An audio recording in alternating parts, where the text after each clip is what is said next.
విమాన ప్రయాణికులకు దిగ్గజ విమానయాన సంస్థ ఎయిర్ ఇండియా సడన్ షాక్ ఇచ్చింది.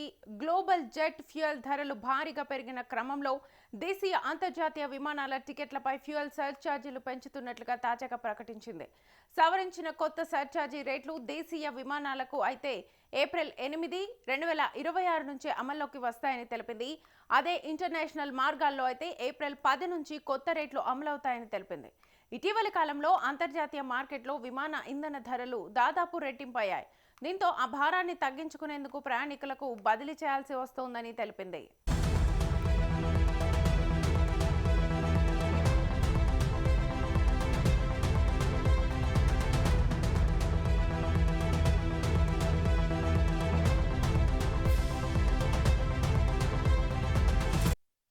ఇంటర్నేషనల్ ట్రాన్స్పోర్ట్ అసోసియేషన్ ప్రకారం మార్చి 27తో ముగిసిన వారంలో జెట్ ఫ్యూయల్ బ్యారెల్ ధర సగటున $195.19కి పెరిగింది. అంతకుముందు ఫిబ్రవరి చివరిలో బ్యారెల్ జెట్ ఫ్యూయల్ ధర $99.40 వద్ద ఉంది. అంటే దాదాపు రెట్టింపు ధరకు చేరుకుంది. దీంతో పెరిగిన ధరల్లో కొంత భాగం ప్రయాణికులకు బదిలీ చేస్తున్నాయి విమానయాన సంస్థలు. ఇప్పటికే ఇండిగో ఫ్యూయల్ సర్ఛార్జ్ పెంచగా తాజాగా ఎయిర్ ఇండియా సైతం అదే దారిలోకి వెళ్లింది. ఫ్యూయల్ సర్ఛార్జీలను పెంచుతున్నట్లుగా ప్రకటన చేసింది. అయితే సర్ఛార్జ్ పెంపు అనేది దూరాన్ని బట్టి మారుతోంది.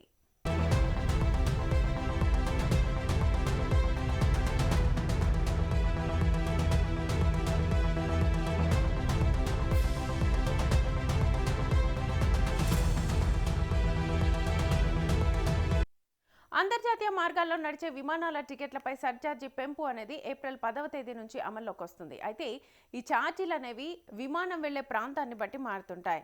సార్క్ దేశాలకు ఈ ఛార్జీలు $24 నుంచి మొదలవుతున్నాయి. నార్త్ అమెరికా, ఆస్ట్రేలియా వంటి దేశాలకు గరిష్టంగా $280 వరకు పెంచారు.